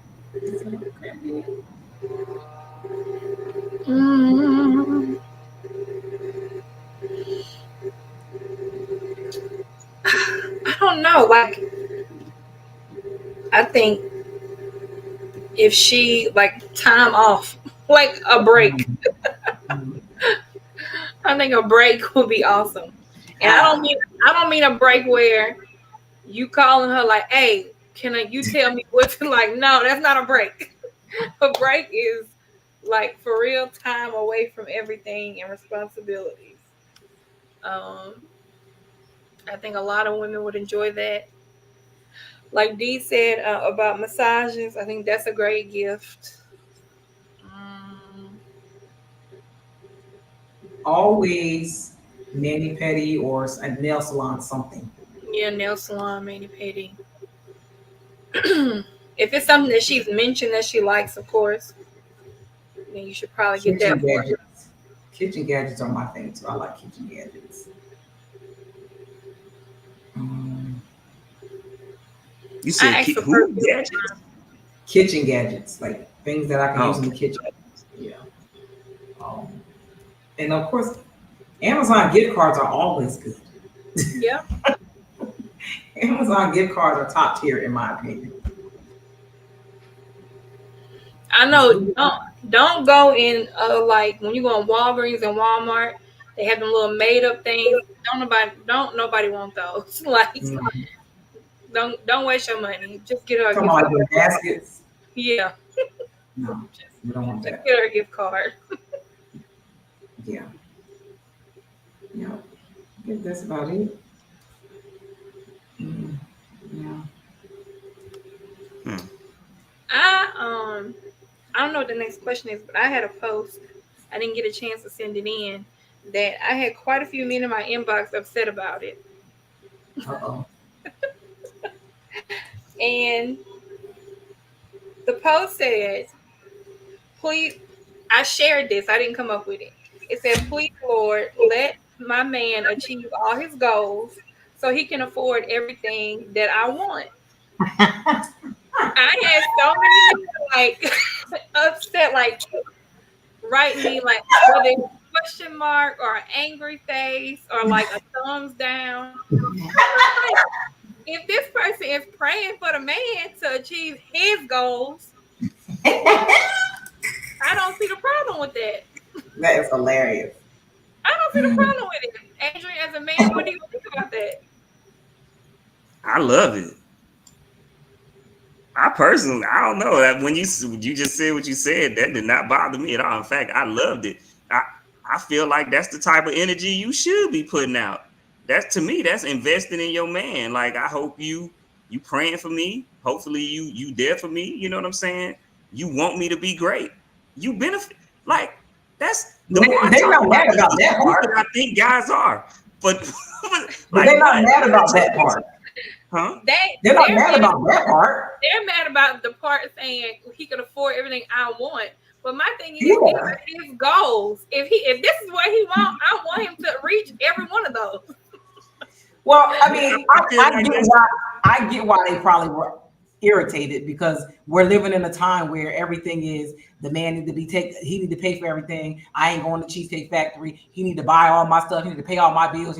So for a woman to finally, like, now she's like kind of just trying to two-edged sword it. Like, I hope he reach on his goals so he can afford me. Yeah. So it's kind of a backhanded compliment. It's really not her supporting him. She just want him to make it so he can support her. Not make it because he wants to make these goals. But see, that's the thing. I don't see what's wrong with that. If we I don't know. I say, if we already together and you want me to reach out my goals so I can afford everything that you want, I feel like that's the okay. Why would you want me to reach all my goals to benefit you? Why don't you want me to reach all my goals to benefit us? Because ultimately it's gonna benefit you. It benefits you reach your goals. It's a mutual benefit. You know, it's mutually beneficial. I'm just saying, like, she wanted it to benefit her. She didn't care about him. She just wanted him. Whatever you do, make sure you can take care of me. I don't give a fuck about you. Just take care of me. I can see it that way because as a man, if I reach my goals, that's everything I want. I can see where Diddy coming from. I'm sure there are some selfish women who do feel that way. But for me, I'm like, no, these his goals. I want him to reach these goals. I would not pray a prayer for somebody and add me into it. Okay. I'm not praying a prayer. I'm gonna pray for me myself, but if I'm praying for you to reach something, I want it to be specifically for you. That I think that's a selfish ass prayer to say, yeah, I hope he can reach it so he can pay for my shit. I need you to take care of me. What kind of backhanded ass prayer is that? They was upset. The men was upset. I get it. I understand why. But so then, like a few days after that, Lil Duval shared a post about a man who was basically saying the same thing, that if a woman pours into her man and he is able to achieve what he wants, then that man should want to cater to that woman's needs. And I was like, I think this is the same thing that post said, but it's just a man saying it. Well, I think it's a difference between, if I do this, I should be willing to do this. And then there's a difference if you're saying, Lord, please let this man reach these goals so he can benefit me. There's a difference in this. If you're just saying, I want you, a man or a woman should strive to do certain things so they could benefit each other in this relationship. That's a big difference than a man should strive to reach his goals so he can take care of a woman. It's two different things. It's not the same thing. It was very funny. It was funny to me. I was surprised that anybody reacted to the post I shared, but I wasn't expecting to get no angry face. Think of it in the reverse though. If your daughter sent a prayer up talking about, I hope I reach my goals so I can take care of my man. Yeah. That shit sound wild as fuck. Yeah. Why would I reach my goals to take care of somebody else? Yeah. And I want to reach my goals because it fulfills me. Or your daughter dating a dude and he's like, oh, I hope my baby reach these goals so she can take care of me. I mean, they do have men. They have men that say that, and it sounds crazy as fuck. Yeah, like when they be like, "Oh, I need me an Oprah." Like I mean, Dave Chappelle. Everybody has skits about it. It's crazy. I mean, they're making the skits about I know y'all seeing it now with these dudes talking about these WNBA players. When I get flued out by WNBA player, oh yeah, how's it gonna be? You know what? I need to play this video since it has gone extremely viral on my page. It's over 4 million views on this video. I saw somebody else posted after you. They keep reposting it, sharing it. It's going crazy. Like my notifications are nonstop, 24 hours a day. I'm gonna have to go look and see what people are saying in the comments because I mean I felt like I just really didn't even watch Kevin Samuels content, but you know it was everywhere. But I mean, what I caught a glimpse, and I think I remember whenever he was alive and it came out, and the woman said she was 5'4" and her weight, and like, yeah, if you go to a doctor and you 5'4" and you weigh 200 pounds, they're gonna tell you you are obese. You're considered to be obese. You're considered to be obese. So it's science. Like, what are you arguing about? The way they are going on in these comments is unbelievable. Like they are. Cousins, DD. That's how your These people, women they going are. crazy. I have the video. I'm gonna play it. I'm gonna just play it. Since this shit done went so damn viral on my page, and it won't. I have to turn my notifications off. It won't stop. It's been a week. It will not stop. I'm like, yo, y'all gotta calm down. Like, what? They just tussling back and forth with each other all day and all night. All day, all night. I'm gonna play it for y'all. 5'4" and I weigh 200 pounds, so I'm thick. It's not thick. That's obese. Okay. I'm 6'4" and you weigh as much as me. That's not thick. It's obese. You want my measurements? I don't care. It's obese. More than a 30 BMI is obese, man. 5'4", 200 pounds is larger than the average running back. You want to be a running back? I said 5'4", 200 pounds is average larger than the average running back, height, weight adjusted. Okay. And calling it thick is a problem. Okay. I'll tell you why it's a problem, because it's unhealthy. So what are the people saying? One of the main things they're saying, which I think is absolutely disgusting, is he talking about somebody unhealthy and he's dead. I'm like, that don't change the fact that her big ass is big and unhealthy. Like, what are you talking about? Like, first of all, he's a cancer survivor. And a lot of things come with being a cancer survivor. So, however you want to look at it. But yeah, that's the main thing they're saying is nobody wants to know. I'm glad he's dead.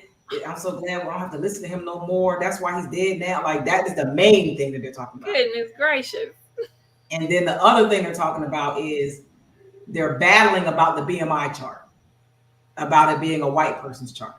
And black people should have their own chart. How the fuck do black people need their own chart? We got the same goddamn skeleton. We may have a small smidgen more bone density, but it don't make that much of a difference. 5'4", you should be probably 135, 140. Yeah, what I saw, a lot of people saying, oh, them European standards. And I mean, I'm pretty sure you saw my comment, but I realized that I can't, let me get out of here. Let me exit stage left. These comments is the ignorance in these comments is, oh my gosh, you just trying to justify, but I'm like, let it make it make sense. Like, I didn't know that being overweight was a European standard. Like, you know what I'm saying? We're not talking about being 6 foot, 195 pounds instead of 187 pounds, right? Like, that's not the conversation we having. So if you want to argue that point, then that's different, right? But we're talking about 5'4". Like, do people know what 5'4" is? They were saying, well, they don't understand. The one person, she sounds like talking about, y'all men in here arguing and we got breasts and boobs. Bitch, that ain't 80 pounds of fat. Like, what are you talking? Like, what? 40 pounds? Like, what? They was like, well, she could have a small waist and big boobs, but I don't care where the fat is.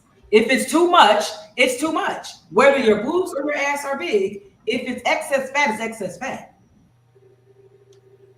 If you were to go try to get a breast reduction because your back hurt, because your boobs too big, they're going to tell you to lose weight first because most of it's fat in your boobs.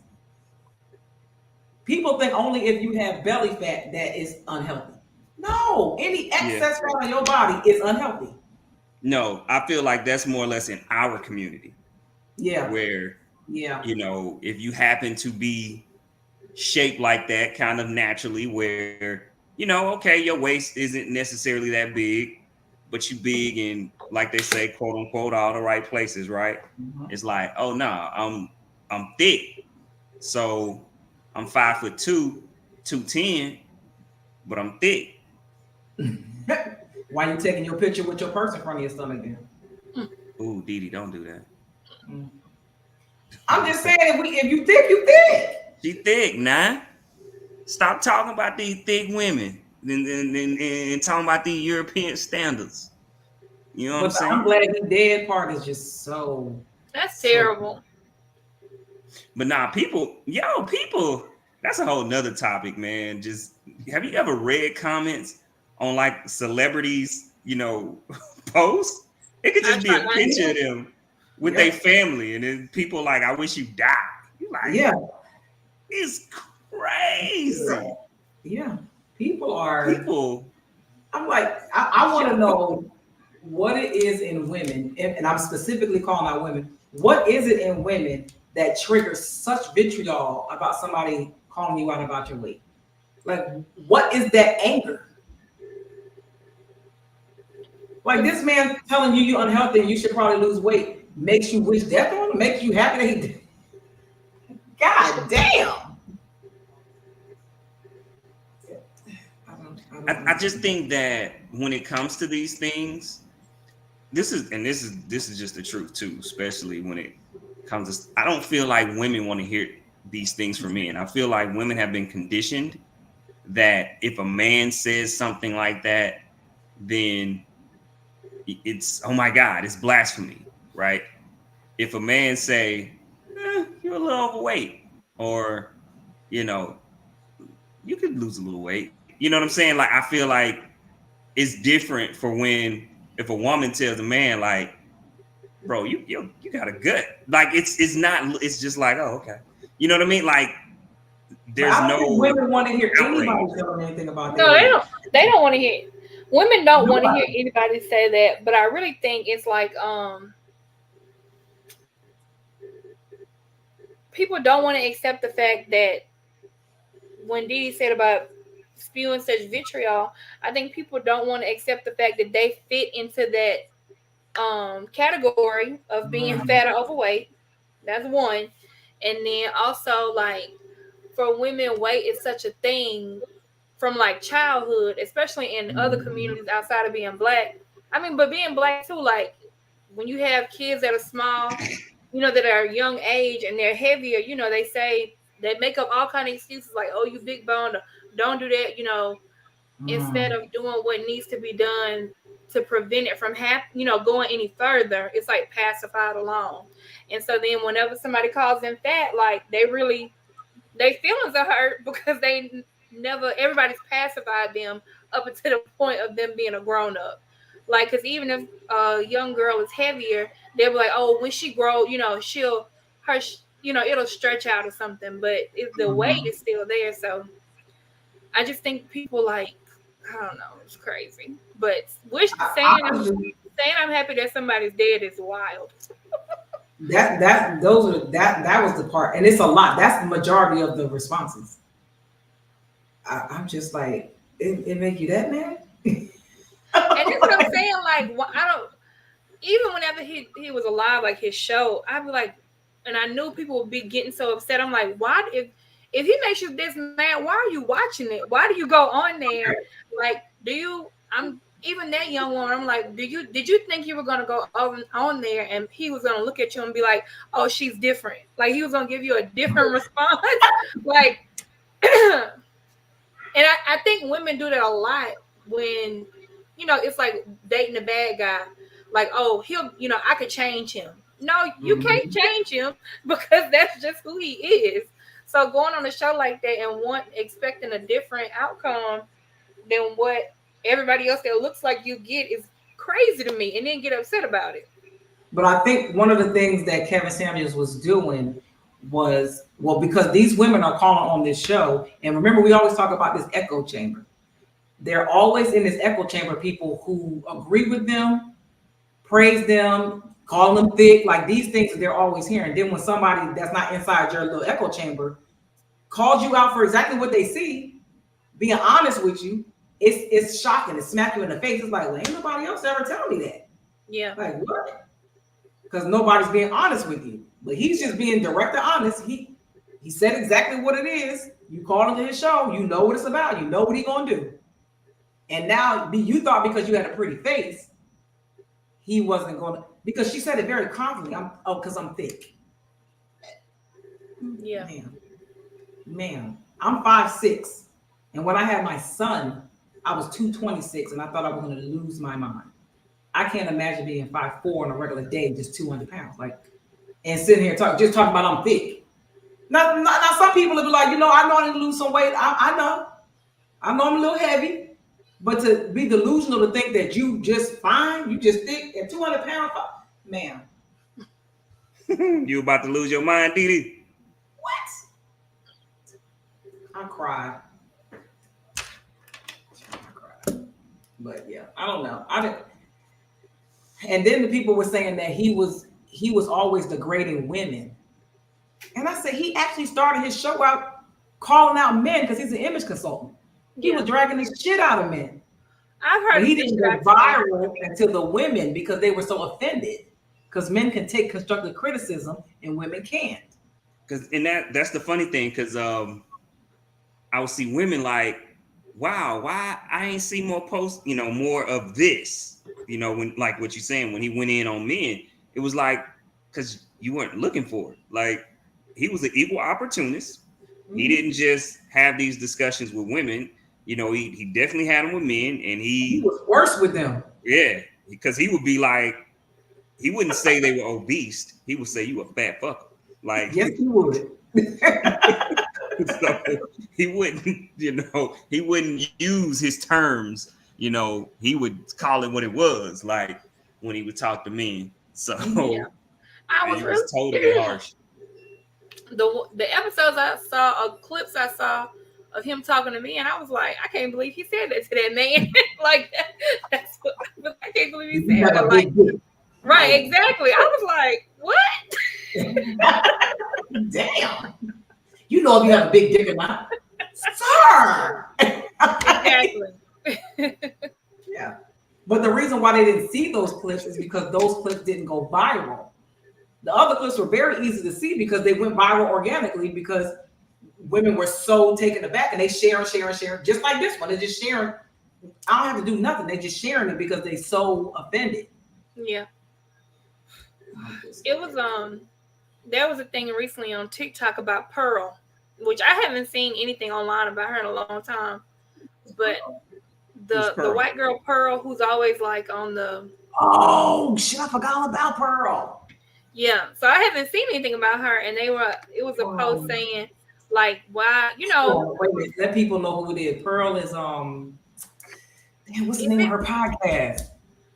Let me look it up. She done got banned on social media so many times. I don't see her no more. They banned her on Instagram. They banned her on YouTube. They banned her on TikTok. She's the chick that go in on women. Yeah, the white chick. Yeah. What the fuck is the name of her show? Pearly Things. Her name was Pearly Things. Yeah. So you're right. Why she banned on Instagram and you're right. I don't see her on Facebook. I don't see her on Instagram, nothing no more. I mean, I guess I would have to look her up personally on YouTube because I don't see her. I think they banned her on YouTube. Yeah. I haven't seen her. I don't know. She came up on this TikTok and I think they were asking, it was some women saying, like, so many men agree with her, like, say all these things, but why is she single? And like the post about her, they were like, it's easy because she ugly. And I was like, well, damn, why you get to say about that? Damn.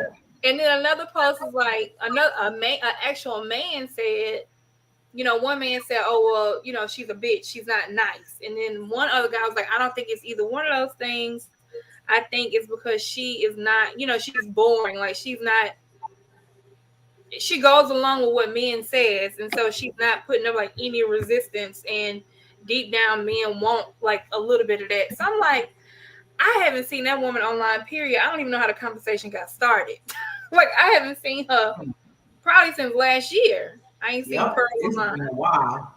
It's been months for sure since I seen her. And I would see her like on other people platforms, Mhm. and because of course you can't see her on her own, so you'll see her being interviewed by other people, and even that started to kind of die, like cease. See if I can find her. She's still on there. Pearl, just Pearly Things is the name of her channel. Oh, yes, the last.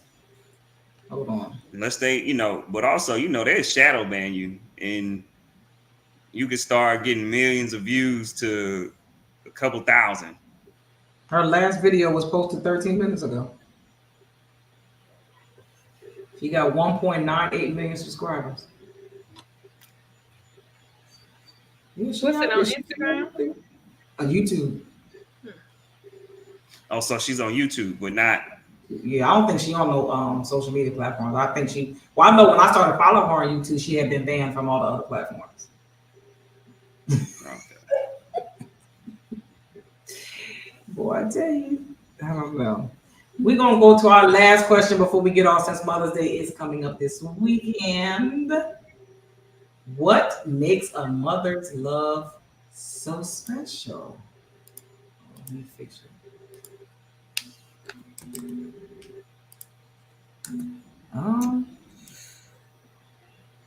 I can talk about a grandmother's love. I don't know about a mother's love. Ooh.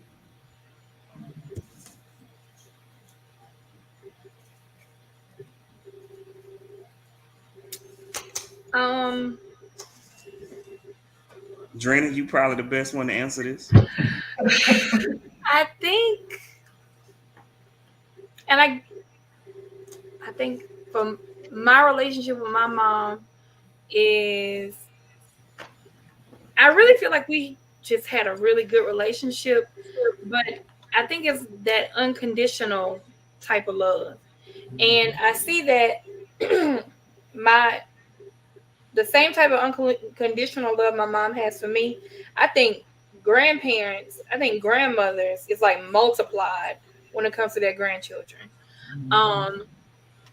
But like a true show of it, it's like my grandmother, I guess, is the best example. I have an uncle who is an addict, and he's been out on the streets a long time, but like, we'll get frustrated with my grandmother for like always allowing him to come back, always making excuses and everything. But once I became a mom, I realized it's just that, you want to be that person for your child. You never want your child to feel like they can't depend on somebody. So no matter how bad it is, no matter how hard the world is on them, you always want to like have an ounce of hope that something will change and that they can come to you. You could be their refuge. And I think that, to me, that's what makes it special, because a lot of times you have a lot of the relationships you have in your life and in the world today, everything, like I said about the prayer thing, like a lot of it is transactional. And if the well will run dry eventually, and you won't have the same relationship with all these other people if things change, if something happens. But when it comes to like a mother's love, like that's something you can always run to. Same thing like with my grandmother, I feel like the same way.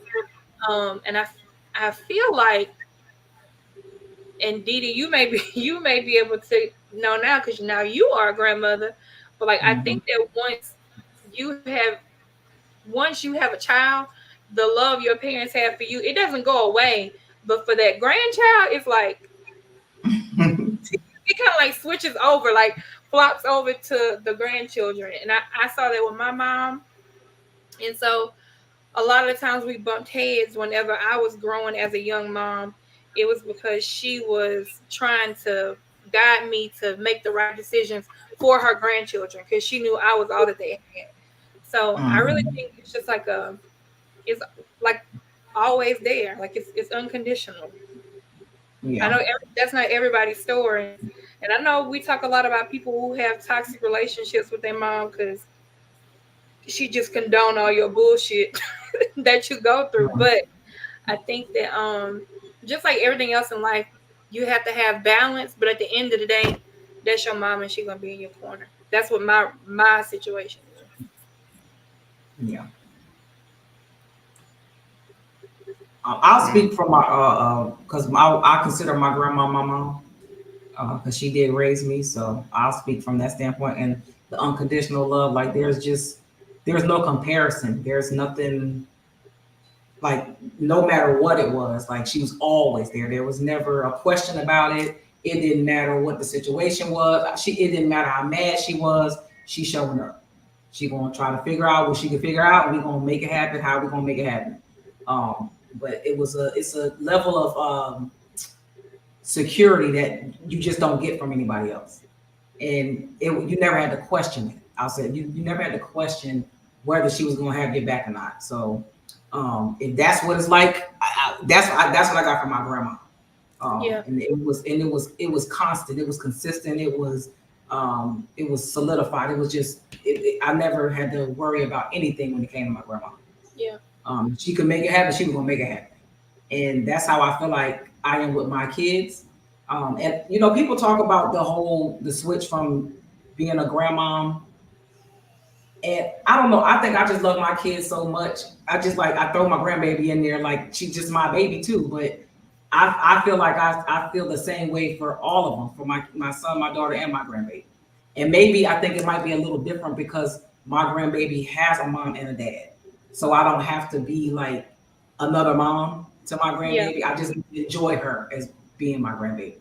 Yeah. So I think it might be a little different. I mean, I love that baby, but like I feel like I love her the same way I love my kids because I just love my kids that much. So I don't know, maybe it'll grow stronger. I don't know if I'm just because I'm not there with her every day. It might be a little different.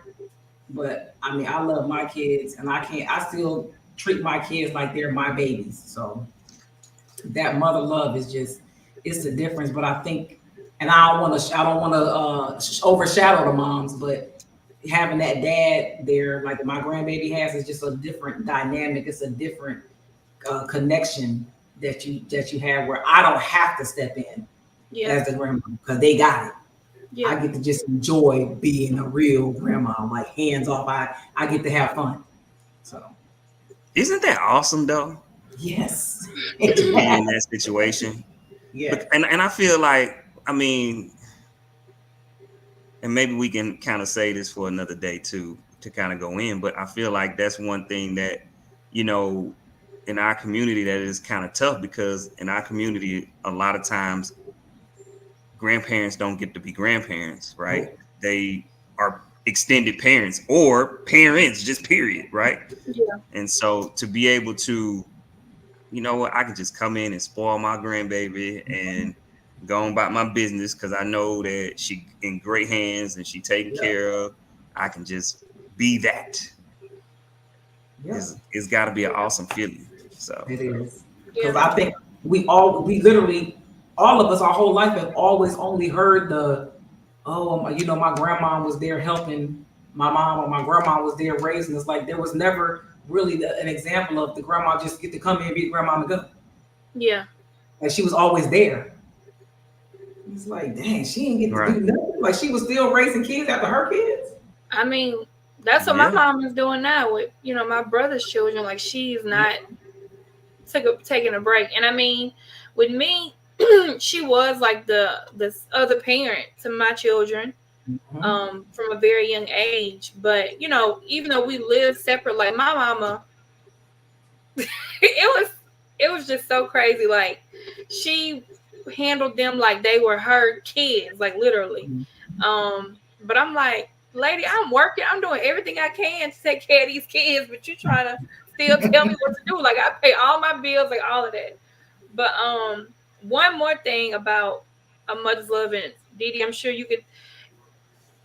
It's having somebody, or like when you have children, like knowing something is wrong, even when they don't want to tell you something is wrong, but you know it, like deep down, and you just have to wait for them to tell you, okay, yeah, this is wrong. But it's just like that connection you have with like your children. It's a very strong connection. Like my kids never want to admit when something is wrong, and then I ask them a few times, and they'll let it die. I let them come to me eventually. They'll be like, "Yeah, you were right.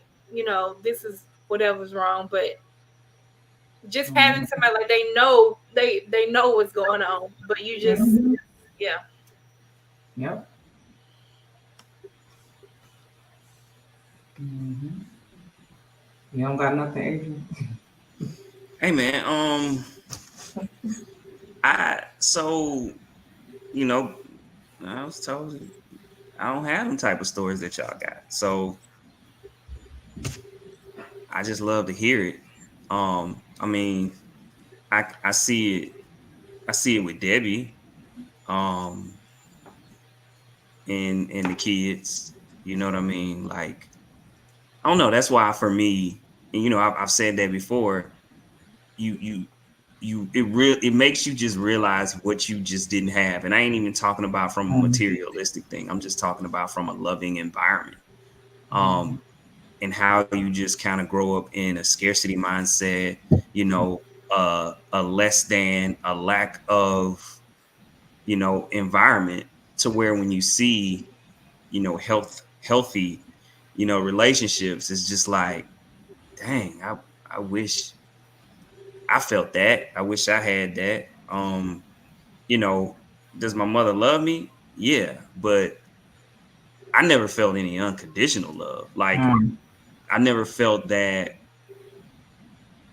my mom would give me her last, or, you know what I'm saying, be there for me in that type of capacity. And I mean, that's just life. It is what it is. But I never experienced that type of love from either one of my parents. So I can't.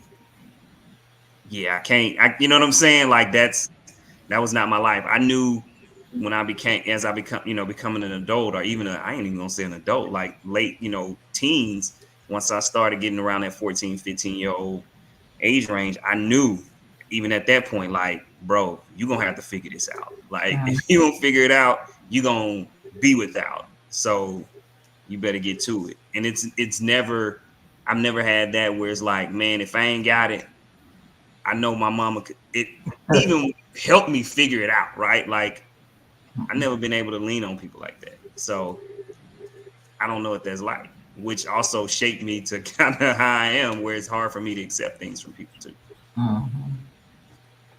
So Yep. Well, you picked an amazing spouse. So your babies have an amazing mommy. So. I mean, you missed it, Drina, but my youngest one was strolling in here butt naked. Butt booty naked. Walking up. I'm like, bro, like, that's what we doing? Where your clothes? He comes stick his head up. And, He's funny. That's the country in him. That's still Mississippi. He want to go outside, pee in the bushes.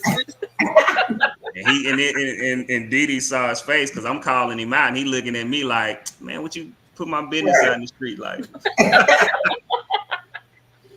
He is too much. Well, y'all, we got 4 minutes to the end of the show. I thought that last segment was amazing. Anytime we get a chance to have raw and uncut conversations to maybe help others or help us heal is always a good thing. So happy Mother's Day to all the mommies out there. To any of you guys who out there got some special plans. I hope you guys are safe and enjoy yourselves. Do y'all have anything planned for the week? Anything y'all got coming up? Anything you want to promote? Let the people know. Rainy, you got anything? We normally just go to my grandparents' house and celebrate all the mamas in our family, whether they're good or bad mamas. Oh. Joking. But yeah, just get out and be around one another. That's what we focus on. My daughter's finished her first year of college, so yeah, home for the summer. So I'll have both of my kids here with me for the weekend for Mother's Day. Yay! Best feeling in the world. Adrian, what you got going on? Hey man, same old, man. Giving these trainings, been kicking my tail, been busy, kids kicking my tail. Hey man, I ain't gonna lie, I'm getting cooked. But Nah, man, but yeah, man, just hey, man, like I tell my clients, man, I talk and what I live, man. I'm not gonna tell y'all nothing I'm not, doing myself. I create plans for myself, and sometimes I fall short. I'm trying to figure out my schedules. It's kind of hard to balance. You got three, then you got this training to give, then this training, and you got this call and this call, and now 7-8 hours done passed. You ain't even made lunch. Then you got to go pick up the kids. And so you trying to figure it all out, man, and make it make sense. And sometimes in the beginning, you got to sacrifice, but you got to continue to strive, man. And there is light at the end of the tunnel. I'm going to shut up because I know we got a minute left. Like 3, because we started late. Like 3 minutes ago. Oh, okay. But yeah, so yeah, man. Like always, yeah, you can check me out at gentleman'scouncil.com if you need consultation, you need help, getting your career together, getting your life together. I got your back. Okay. Y'all know I always got way too much going on, and my therapist actually told me I need to take some stuff off my plate. As if it was that easy. But yeah, we're gonna work. But I don't have any plans this weekend. I don't think my son got a game. If he do, I haven't looked at the schedule, but he played AAU basketball. He's in football. I'm his personal Uber driver, and he's getting on my nerves. I need a break. But yeah, y'all know I have my podcast studio.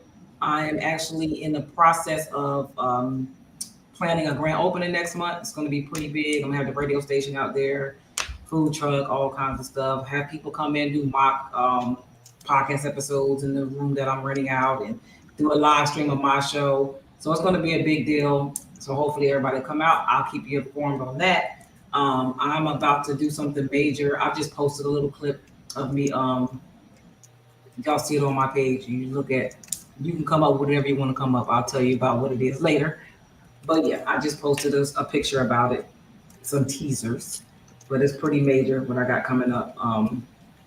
Also, what else I got? If you need a fitness coach, y'all holler at your girl. I got y'all. I know this fitness thing is not easy. I never want anybody to think that I believe it's easy, because it's not. Right now, I'm struggling because I can't eat shit until after June 8th. Okay?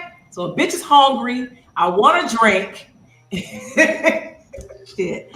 I can't do nothing right now. So until June 9th, I'm on the strict diet. So it is what it is. But I need a vacation.